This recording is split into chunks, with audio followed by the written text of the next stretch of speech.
Selamat siang. Apa kabar Ibu hari ini? Selamat siang, alhamdulillah sehat, baik.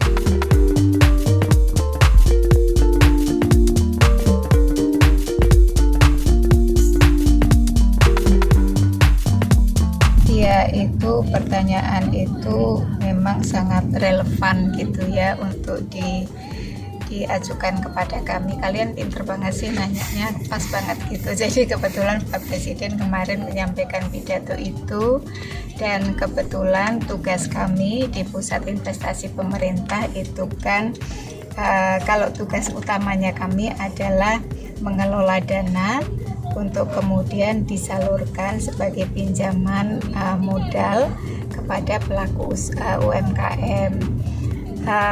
Khususnya untuk saat ini yang kami tangani adalah untuk pelaku usaha di level yang mikro dengan produknya pembiayaan ultramikro atau UMI.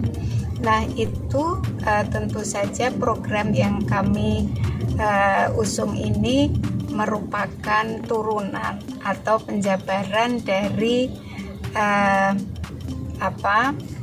dari program nasional, program pemerintah secara keseluruhan. Dan kemudian sesuai dengan tugas kami tersebut, kami khususnya menggarap yang level mikro. Tentu saja kalau kita mengatakan atau menerjemahkan arahan Pak Presiden, kita memberikan karpet merah tadi dalam kaitannya dengan tugas kami tadi, kami menyediakan pembiayaan untuk permodalan dengan harapan para pelaku usaha ini khususnya yang di level mikro itu mereka bisa berkembang usahanya. Dan kalau kita pahami, pelaku usaha ultramikro itu mereka banyak yang baru mulai atau baru belajar untuk berusaha. Yang kedua, bahkan sebagian dari mereka itu juga merupakan penerima bantuan sosial. Artinya mereka ini berada di level sebagian masih di masyarakat prasejahtera. Nah, oleh karena itu, kami di Pusat Investasi Pemerintah dalam rangka mensupport pelaku usaha ultramikro tadi, selain memberikan pinjaman permodalan, kami juga memberikan pendampingan. Pendampingan ini dari banyak aspek, karena kalau kita lihat mereka ini masih membutuhkan pengembangan kapasitas kompetensi mereka dari sisi pengembangan produknya, dari sisi manajemen keuangannya, karena mereka kalau pelaku usaha ultramikro itu biasanya keuangannya masih bercampur menjadi satu dengan keuangan rumah tangganya, keuangan keluarganya. Nah, ini yang perlu kita bimbing mereka. Kita ajari mereka dari manajemen keuangan yang sangat sederhana, misalnya mencatat pendapatan, pengeluaran sehari berapa. Kemudian lebih advance lagi kita ajari mereka menyusun struktur biaya. Jadi nanti mereka bisa menentukan berapa harga penjualan yang pas untuk produk mereka. Kemudian kita ajari mereka bagaimana memilah-milah keuangannya. Misalnya mereka punya pinjaman, berapa harus disisihkan untuk membayar cicilan, berapa disisihkan bisa untuk kebutuhan keluarga, berapa yang harus digunakan untuk modal kembali usahanya. Kemudian juga pemasaran, mereka biasanya belum mampu untuk bisa menembus pasar yang lebih besar, yang lebih luas. Nah, kita ajari mereka. Kemudian dengan saat ini kita masih berada di kita saat ini berada di era digitalisasi ya. Tentu kita juga perlu memperkenalkan mereka untuk mulai memanfaatkan digital, platform-platform digital. Kita mulai dari pengenalan uang elektronik kepada mereka, kemudian perkenalan mengenai pemasaran secara elektronik. Nah, ini semua kita lakukan dengan harapan mereka nanti bisa lebih berkembang.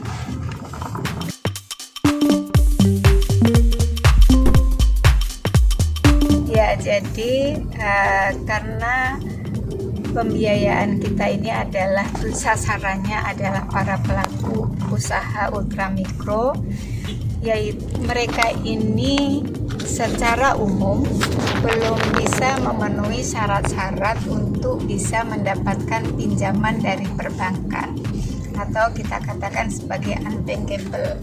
Nah, oleh karena itu penyalurannya kita lakukan melalui lembaga keuangan bukan bank atau LKBP. Sejak tahun 2017 sampai sekarang itu jumlah pelaku usaha yang sudah mendapatkan fasilitas pinjaman ultramikro itu sudah mencapai 6,4 juta lebih, dan total dananya itu mencapai 22 triliun lebih.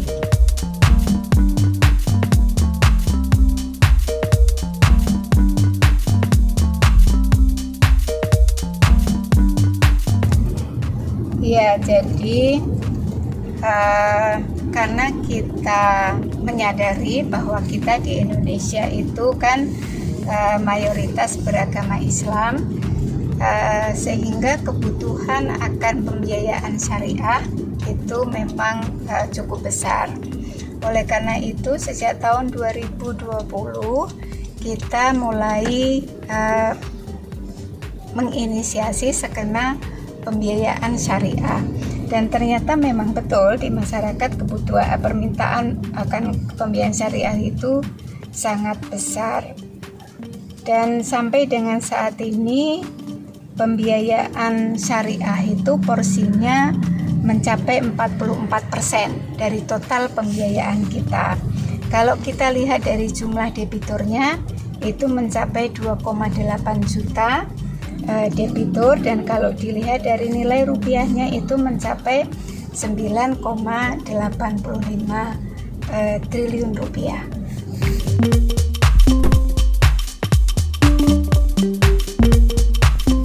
Ya, tentu kita berharap nanti masyarakat di seluruh wilayah tanah air bisa mengakses program pembiayaan ultramikro ini. Namun kami juga menyadari bahwa itu tidak mudah, maka kita secara bertahap itu berusaha meningkatkan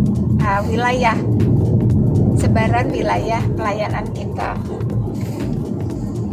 Untuk tahun sampai dengan tahun ini kita sudah bisa melayani 509 kabupaten kota yang ada di Indonesia dari 514 kabupaten kota yang ada, sehingga bisa dikatakan kita sudah mencapai 99%-nya lah dari sebaran wilayah kita.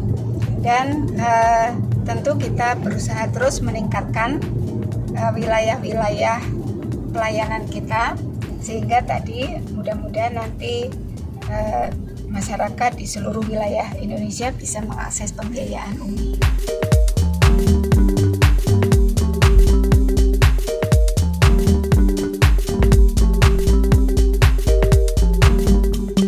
Ya, memang ini menjadi challenge kita bersama ya, bagaimana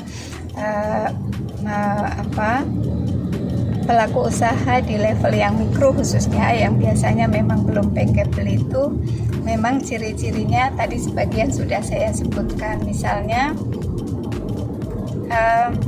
usahanya itu masih berpindah-pindah, jadi belum menetap. Misalnya yang berjualan di pinggir jalan itu kan ada kecenderungan, misalnya mereka di sini kok kurang laku, besok pindah, besok lagi pindah, mengikuti di mana yang keramaian itu ada gitu kan.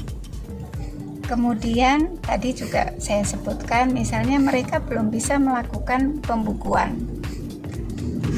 manajemen keuangannya belum bisa termasuk pembukuan. Sedangkan kalau kita mau ke perbankan itu pasti dilihat dulu bagaimana arus kas kita, itu akan dilihat pembukuan. Kemudian masalah legalitas.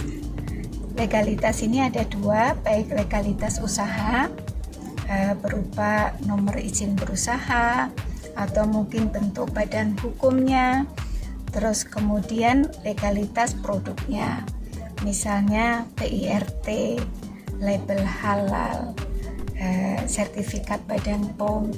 Sebagian besar dari mereka belum bisa memenuhi legalitas itu. Ya, kita memfasilitasi penyediaan permodalan bagi masyarakat yang belum bisa mengakses dari perbankan.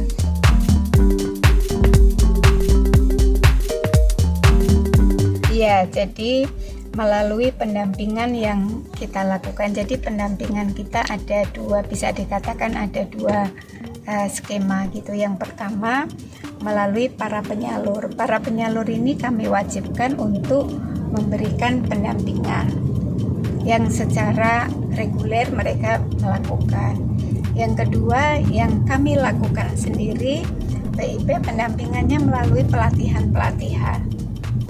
Kita bekerja sama dengan beberapa lembaga untuk bisa memperkaya atau memperkuat pendampingan yang kita lakukan dari berbagai aspek. Misalnya kami bekerja sama dengan beberapa NGO begitu untuk mendampingi para pelaku usaha untuk bisa melakukan pemasaran melalui platform pemasaran online misalnya. Termasuk kami bekerja sama juga dengan marketplace. Jadi kita ajari mereka, kita perkenalkan mereka, kita dorong mereka untuk juga bisa mengikuti pemasaran secara online. Sambil juga didampingi, kemudian kita juga pernah bekerja sama dengan pusat inkubasi di Universitas Padjadjaran, Orange. Di dalam inkubasi itu lengkap, ada paket lengkap di situ.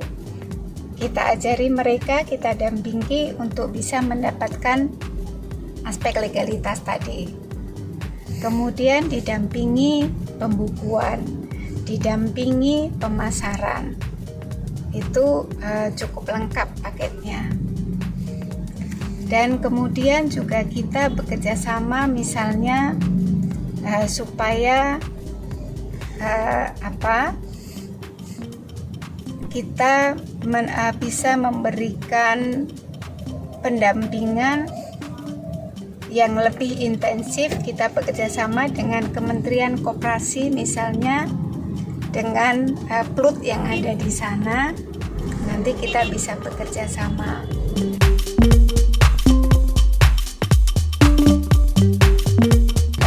Tentu kita di PIP tidak bisa bekerja sendiri ya, untuk bisa melakukan pendampingan di seluruh Indonesia dengan cakupan materi yang sangat banyak tadi. Kami ada bekerja sama dengan berbagai pihak. Misalnya karena debitur Umi itu sebagian besar adalah perempuan, 95%. Tentu kita juga harus bisa menyentuh dalam hal aspek-aspek pemberdayaan mereka sebagai perempuan. Oleh karena itu kami bekerja sama dengan Kementerian Pemberdayaan Perempuan dan Perlindungan Anak. Kami bekerja sama dengan UN Women. Kami bahkan juga bekerja sama dengan Women's World Banking. Kami dibantu riset oleh mereka. Kemudian tadi kalau kita bicara bagaimana melakukan pendampingan, kami bekerja sama dengan Kementerian Koperasi, kami bekerja sama dengan Universitas Pajajaran, kami bekerja sama dengan Universitas Brawijaya.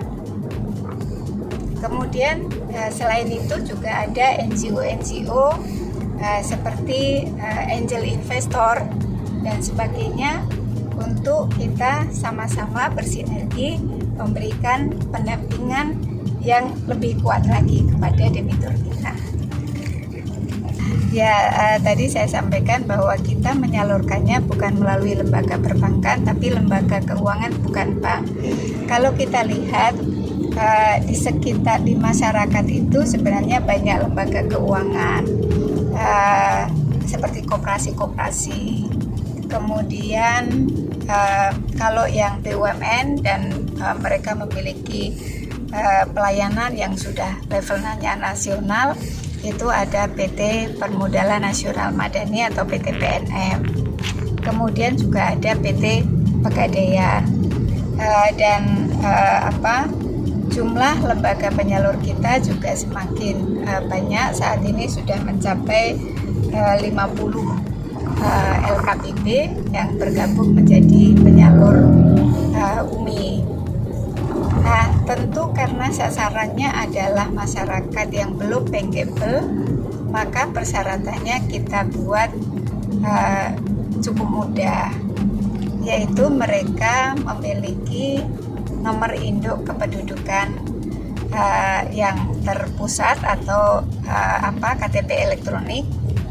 Kemudian mereka tidak sedang menerima fasilitas pembiayaan kredit usaha rakyat, karena supaya ini lebih rata gitu ya, fasilitas dari pemerintah. Dan kemudian pinjaman tersebut digunakan untuk usaha. Tidak harus usahanya sudah jalan, bahkan baru mau usaha pun boleh.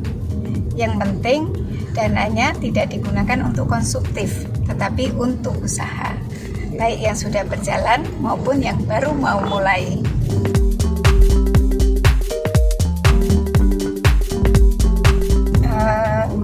Kita begini, di Indonesia itu kalau kita mengkategorikan pelaku usaha itu mikro, kecil, menengah, besar ya. Nah, itu yang paling banyak jumlahnya, paling besar komposisinya itu di mikro. Nah, di mikro tadi saya sudah sampaikan di depan, di level mikro ini sebagian besar dari mereka adalah mereka yang belum bisa mengakses pembiayaan dari perbankan. Nah, itu yang menjadi sasaran dari pembiayaan ultramikro atau UMI ini. Nah, sehingga segala sesuatunya kita sesuaikan dengan masyarakat yang akan kita layani. Jadi kita sesuaikan dengan karakter masyarakat yang akan kita layani.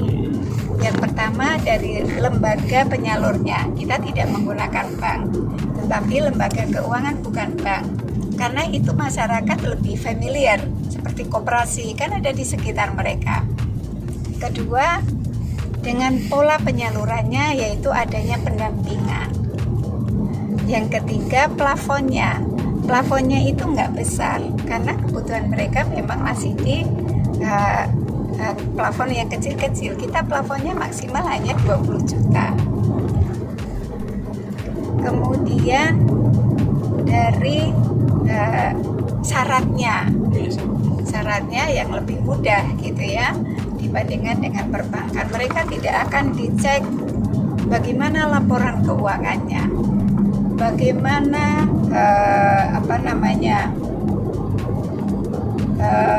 tempat usahanya sudah harus jalan, atau tempat usahanya harus yang sudah stabil. Tidak. Jadi kita hanya melihat apakah dia punya nomor induk kependudukan secara elektronik, karena ini untuk menjaga akuntabilitas supaya juga tidak disalahgunakan. Yang kedua tadi, dia tidak sedang mendapatkan kredit KUR dan digunakan untuk usaha pinjamannya, itu saja.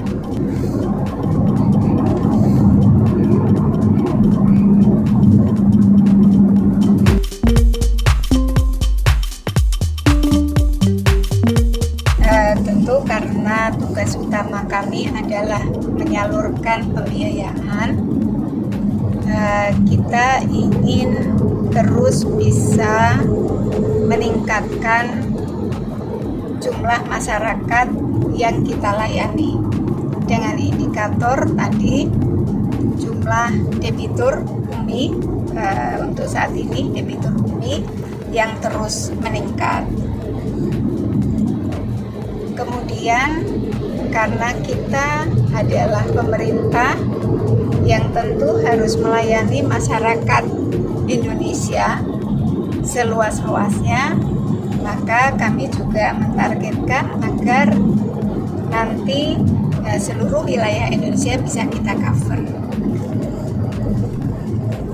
Nah, kita juga ingin dana APBN yang kita kelola, jadi dana yang kita salurkan sebagai pinjaman itu adalah dana dari APBN. Kita mengharapkan nanti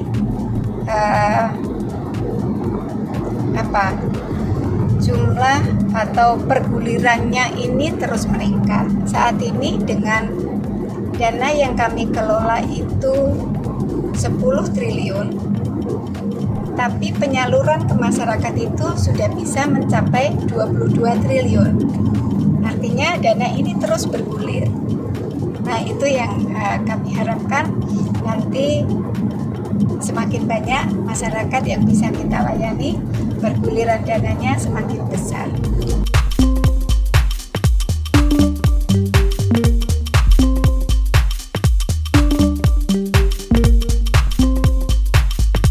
Ya, jadi apa tadi yang ditanyakan mekanisme pengawasan pengawasan ya. Penyaluran. Ya, jadi tentu karena kita menjalankan dana APBN, kita juga harus menjaga tata kelola yang baik dengan melakukan manajemen risiko yang baik. Yang pertama, kita dalam menyalurkan pembiayaan UMI itu kita di backup dengan sebuah sistem informasi yang kita namakan sistem informasi kredit program. Di situ tercatat semua transaksi sampai ke end user. Siapa saja penerimanya, makanya kita menggunakan basis nomor induk kependudukan, di mana sistem kami ini sudah terkoneksi langsung dengan database Dukcapil yang ada di Kementerian Dalam Negeri. Sehingga kalau nanti data yang dimasukkan ini tidak ada nick-nya atau nick-nya tidak benar, ini akan tertolak otomatis. Itu yang pertama dari situ. Yang kedua, kami bekerja sama dengan penyalur. Nah, penyalur inilah yang melakukan KYC, Know Your Customer. Mereka yang melakukan asesmen terhadap masyarakat yang ingin mendapatkan pinjaman UMI. Kalau terkait risiko gagal bayar, itu tentu ada. Yang namanya pembiayaan itu pasti ada risikonya. Terlebih kemarin kita melewati masa pandemi. Itu masa-masa yang sangat sulit bagi masyarakat karena dengan adanya pembatasan sosial, maka mereka juga sangat terbatas dalam menjalankan usahanya. Pada waktu itu, sebagian dari debitur UMI itu tidak bisa mengembalikan pinjaman. Nah, kita melihat kasusnya, itu kasus pandemi. Tentu kita sebagai bagian dari pemerintah juga kemudian bagaimana caranya kita bisa membantu masyarakat termasuk debitur kita untuk kembali bangkit dan yang mengalami kesulitan dalam pengembalian ini bisa kita bantu. Kita memberikan restrukturisasi pinjaman. Kita juga membantu para debitur UMI untuk bisa mendapatkan subsidi bunga. Karena kemarin pemerintah pada masa pandemi memberikan subsidi bunga. Kita juga bantu debitur kita untuk bisa mendapatkan bantuan permodalan untuk pelaku usaha mikro atau BIPUM. Jadi PIP selaku bagian dari pemerintah juga berkoordinasi dengan pemerintah pusat, khususnya dalam melewati masa pandemi kemarin. Jadi memang tadi saya sampaikan risiko pembiayaan itu ya gagal bayar gitu ya. Jadi sejak kita pandemi tahun 2020 kita memang mencatatkan adanya non-performing loan atau kalau yang secara singkat kita katakan sebagai kredit macet gitu ya. Sampai dengan saat ini jumlah NPL kita mencapai 0,39%. Jadi kita tetap kendalikan. Gagal bayar tentu ada karena itu risiko kita. Tetapi kita manage sedemikian rupa sehingga jumlahnya ini terkendali. Saat ini sampai dengan semester 1 tahun 2022 NPL kita sebesar 0,39%. Jadi masih sangat kecil dan itu untuk yang gagal bayar segera kita lakukan restrukturisasi. Jadi restrukturisasi itu kita terapkan baik di masa pandemi maupun di luar masa pandemi. Tapi ini kan untuk saat ini ya, khususnya untuk tahun 2022. Sebenarnya pandemi kita belum berakhir sepenuhnya. Dan efek dari pandemi dahsyat tahun 2020, tahun 2021 itu masih terbawa sampai sekarang. Jadi kan itu berjenjang ya. Ketika masyarakat atau debitur pelaku usaha mikro tadi kesulitan membayar, maka si lembaga keuangan bukan bank penyalurnya kan juga ikut mengalami kesulitan. Sehingga ini yang menyebabkan NPL kita jadi bertambah. Sehingga saat ini kita sedang melakukan restrukturisasi untuk penyalur-penyalur yang mengalami kesulitan untuk membayar kembali.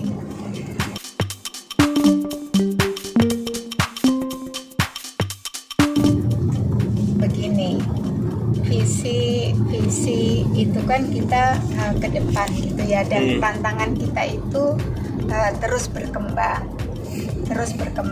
Contohnya dulu mungkin kita sebelum pandemi semuanya normal, fine saja gitu kan. Nah kemudian ada pandemi.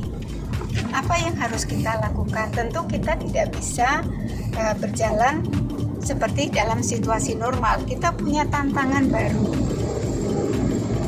Terus kemudian dengan era digitalisasi, tentu kita juga dituntut untuk beradaptasi. Kita sendiri harus kemudian tadi saya ceritakan mengapa kemudian kami juga tertantang untuk membantu debitur kita untuk mengenal dunia digital. Itu kan tantangan kita itu terus berkembang gitu. Jadi saya rasa visi itu terus berkembang gitu. Kita terus akan mengikuti perkembangan dengan tantangan-tantangan baru.